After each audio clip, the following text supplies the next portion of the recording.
Hey warriors, can we talk about fears, facts, and feelings?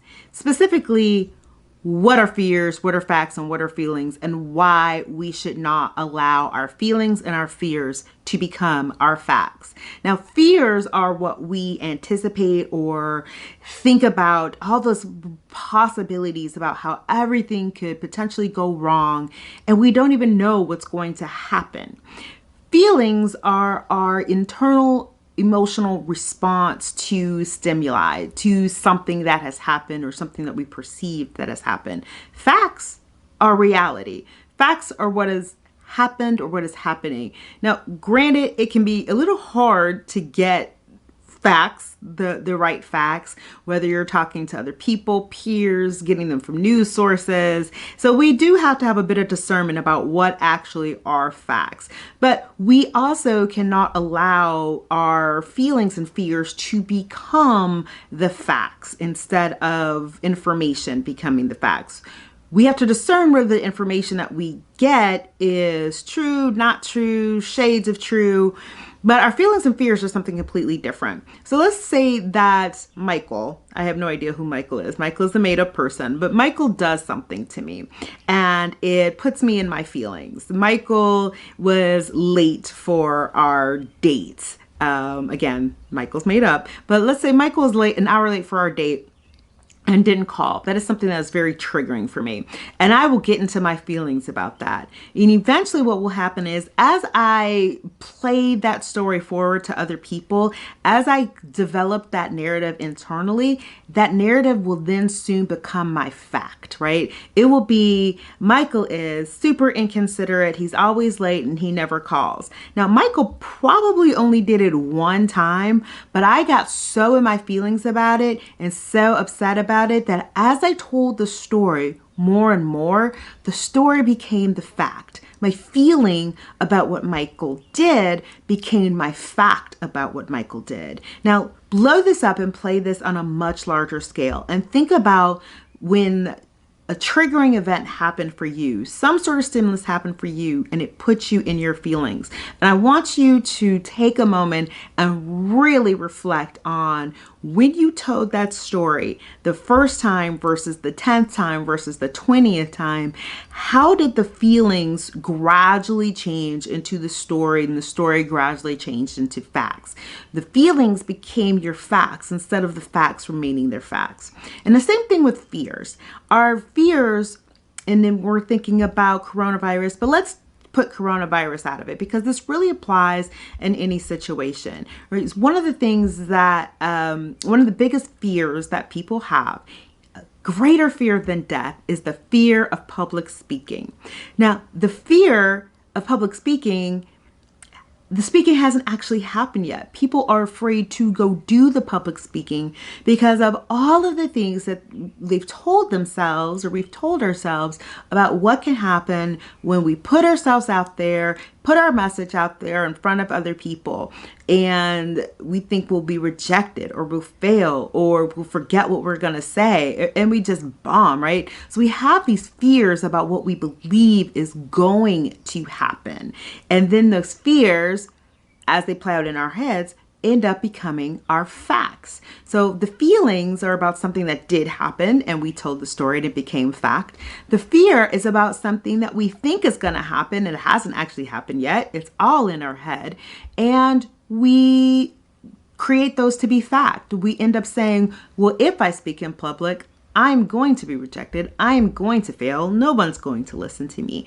And what we need to do is when we get into this mode of turning fears and feelings into facts, we need to stop, right? And this is a bit of a circular pattern. It's a habit, really.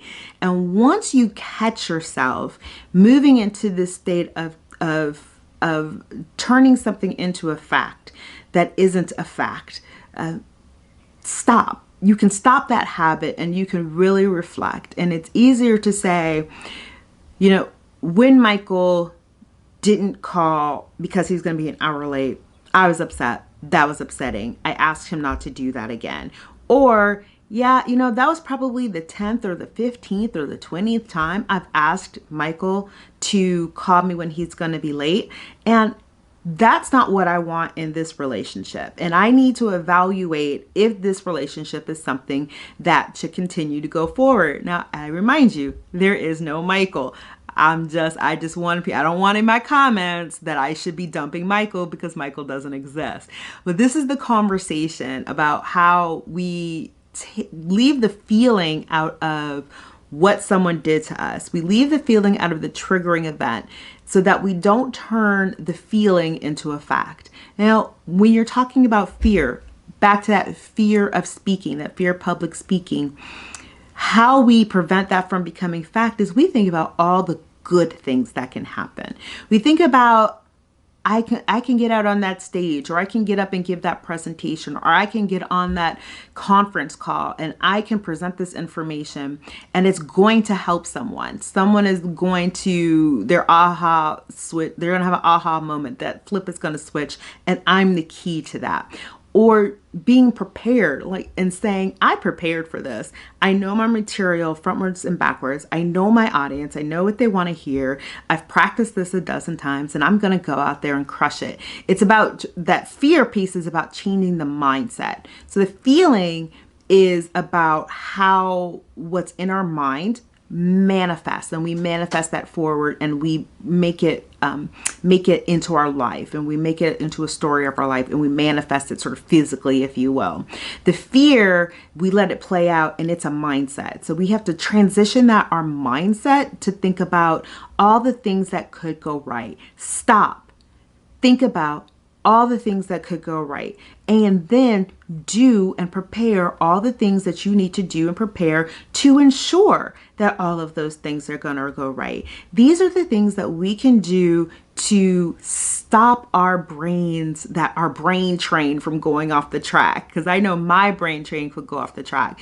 So we want to be sure that we're doing these things, we're preparing, we're having these conversations with ourselves, or if something happened, we retell what happened frame it in a way that is about making a decision. So when I'm talking about Michael, for example, and Michael's always late and he doesn't call, I reframe that into discussion of, is this a relationship that I want to continue having? I feel disrespected, I feel devalued, and I can say yes or no, and it becomes a decision point. If Michael only did it one time and you're in your feelings about it and you've turned this into a fact, the trigger for you might not be Michael. It might be that somewhere else in your life, this is showing up and you feel voiceless or powerless or helpless to address it in that other part of your life. So you are putting all of it on Michael. If somebody does something fairly benign one time, and you address it and they're apologetic and you move forward from it, but you're still going back to that and you're turning that feeling into a fact, it is something else, somewhere else showing up in your life, and you feel powerless to address it. And you are using Michael, or that situation with Michael, or that situation with someone, whoever that someone is, you're using that someone to play it out because that's a situation you can control. And you are turning that into a fact when the actual fact is, maybe Michael isn't the person for me, or maybe Michael isn't actually the person bothering me, and I need to explore what's going on in my life, pinpoint that, and deal with that fact directly. Fears are your mindset. Transition your fear. Get to the source of that fear. Is it a lack of confidence? Is it imposter syndrome? Is something that someone said to you? Why do you believe it? I have no idea really why. This is going to sound odd. I am nervous about public speaking as well. I'm nervous about being on this video right now, but I do it anyway. I prepare for it. I practice, and I hopefully getting better. But why is this such a widespread fear amongst most humans? It's kind of weird because maybe we just feel some kind of way about putting ourselves out there, and collectively this fear of public speaking has become a fact. So, but That's really what I want you to go into today thinking, and for the rest of the week. We have plenty of time right now. Think about what fear or feeling you have turned into fact and that you keep replaying, because our fears and our feelings are not facts. Facts are facts.